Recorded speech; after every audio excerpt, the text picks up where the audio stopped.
Article ship गर्द सफ़र और फराज। दूसरा बाब, दरबदरों को वसूल कर जाना।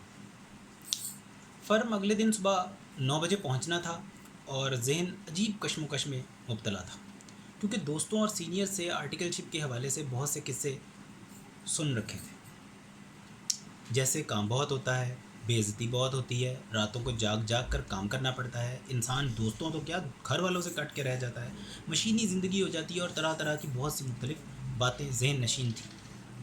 कभी दिल में ख्याल आता था कि आर्टिकल शिप ना ही होती तो बेहतर था। पहले मिल ही नहीं रही थी तो मिल ही नहीं रही थी, और आज जो मिली तो कल पहला दिन है। फिर दिमाग कहता था कि आर्टिकल शिप तो ज़रूरी है, ये 3.5 साल की नहीं होनी चाहिए थी। हम तो 1 साल में बहुत कुछ सीख जाएंगे, 3.5 साल ही क्यों।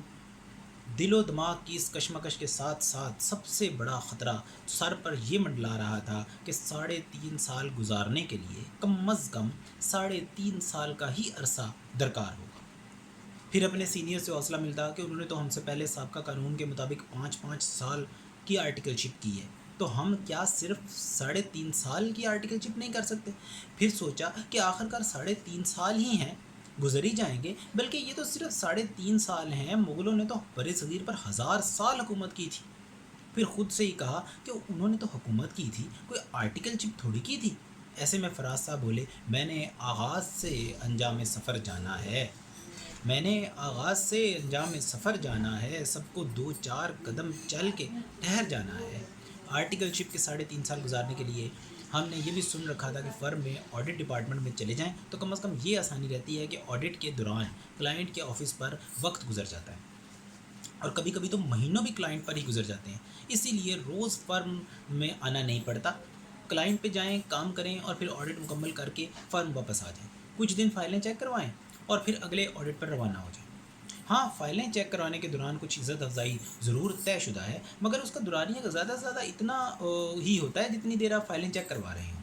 फिर उसके बाद तो आप क्लाइंट के ऑफ़िस में बैठ के अगले ऑडिट की बेइज्जती के लिए तैयारी करें। यही अजीबो-गरीब बहस व तकरार जहन में लिए सोचते रहे कि या अपनी ख्वाहिशों को मुक़द्दस न जानते, या अपनी ख्वाहिशों को मुक़द्दस न जानते, या ख्वाहिशों के साथ ही मर जाना चाहिए। एक बार ये ख़्याल आया कि कल ज़रूरी तो नहीं कि इसी फ़र्म में जाएं, हमने कौन सा ओरिजिनल डॉक्यूमेंट जमा करवा दिए हैं जो इसी फ़र्म में जाना मजबूरी हो। मज़ीद इंतज़ार कर लेते हैं, हो सकता है कुछ दिन बाद इससे भी अच्छी फ़र्म से कॉल आ जाए। फिर सोचा आर्टिकलशिप तो करनी ही है, वो जितनी जल्दी शुरू होगी उतनी जल्दी इख्तिताम पज़ीर होगी। इसीलिए ये फ़ैसला किया कि कल इसी फ़र्म में आर्टिकलशिप करनी है और सुबह पूरे जोश व जज्बे से फ़र्म जाना है। आखिरकार मौरख़ा 22 जुलाई 2008 सुबह 9 बजे ये सोचते हुए फ़र्म में पहला कदम रख दिया। नौ गिरफ़्तार वफ़ा सही रिहाई है अबस, नौ गिरफ़्तार वफ़ा सही रिहाई है अबस, हम भी उलझे थे बहुत दाम से पहले पहले। सीधा मैनेजर साहब के कमरे में पहुँचे, जिनको मिलने की हदायत की गई थी। उन्होंने देखते ही पहचान लिया और सामने पड़ी कुर्सी पर बैठने का इशारा किया। घबराहट का ये आलम था कि हमें लगता है कि हम तो सलाम करना ही भूल गए थे। अभी ठीक से बैठ भी ना पाए थे कि मैनेजर साहब का ये जुमला कानों में पड़ा, जिससे दिल की धड़कन मज़ीद तेज़ हो गई। क्या आप ऑडिट पे जाएंगे? पहला दिन, पहला घंटा, पहला मिनट फ़र्म में गुजर रहा था और इस जुमले की तवक्को तो हरगिज़ नहीं थी। इस जुमले ने सोचने समझने की रही सही सलाहियत भी ख़त्म कर दी थी, मगर फराज साहब कहाँ चूकने वाले थे। बोले, मैं तो मक्तल में भी किस्मत का सिकंदर निकला, मैं तो मक्तल में भी किस्मत का सिकंदर निकला, कुर्राए फ़ाल मेरे नाम का अक्सर निकला।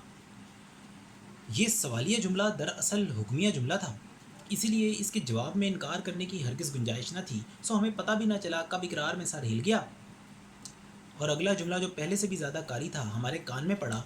बाहर क्लाइंट की गाड़ी खड़ी है, उसमें बैठ के क्लाइंट के ऑफ़िस पहुँचो। किसी रिपोर्ट की तरह उठे और फ़र्म के बाहर जो भी गाड़ी खड़ी थी उसमें जाके बैठ गए।